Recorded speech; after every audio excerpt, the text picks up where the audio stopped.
We're back with Professor Eitan Gilboa to give us a rundown of the latest in the Visa Waiver Program. Professor, walk us through what's changed. How close are Israelis to visa-free travel to the United States?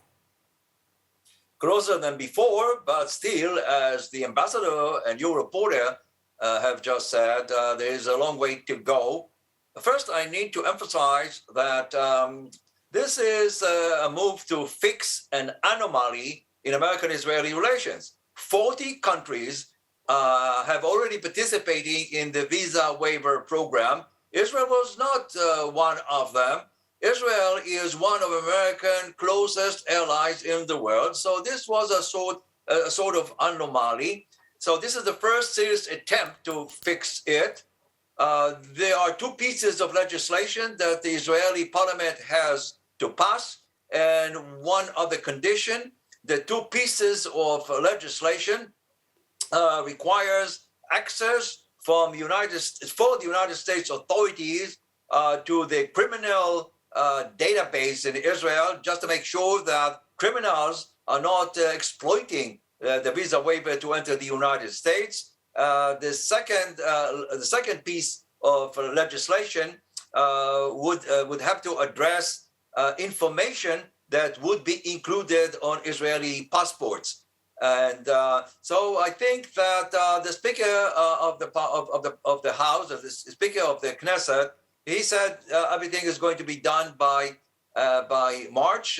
Maybe if these pieces of legislation will be enacted even by April or May, this would be also good. And there is one condition which the ambassador talked about, and that is reciprocal, free, and uninterrupted passage for American Palestinians.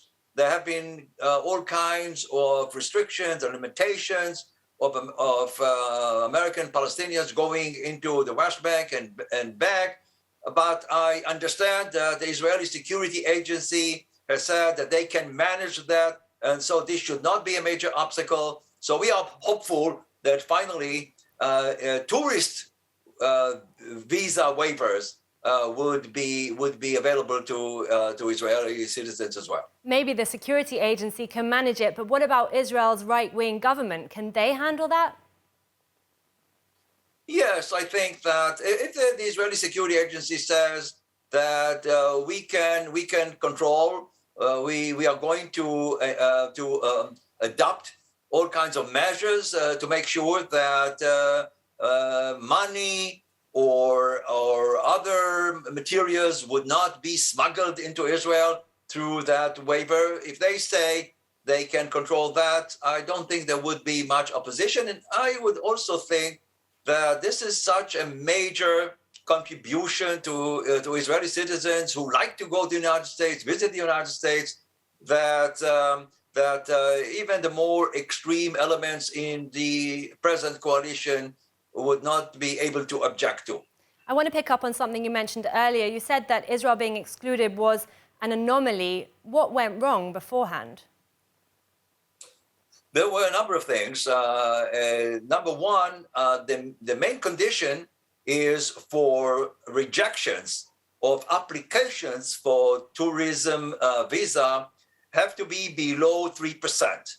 And we know about especially young Israelis who would be rejected from going to the United States simply because they would stay beyond the 90-day period that tourists are allowed to, and they would work illegally in certain places. So the rejection rate was above 3%. It was before the COVID-19 pandemic. It was about 5%. And I think the corona pandemic helped Israelis to get to the 2.2% rejection rate that the ambassador announced today. And so this was one obstacle. And the other obstacle was simply that perhaps Israeli governments were not keen on getting the waiver and have not done much to achieve that. And just a quick question on the American Jewry. Are they going to have an easier time getting to Israel, maybe without making Aliyah? Yes, I think that this waiver does not affect Americans who come to Israel. I don't think that it has ever been a problem for Aliyah, for American Jews immigrating here. I think, though, that this waiver is good only for tourists, those who want to study or work in the United States for longer periods of time will still be required to obtain the suitable visas. We'll wait till March to see if those visas are indeed waived. Professor Eitan Gilboa, thank you for joining us. Thank you.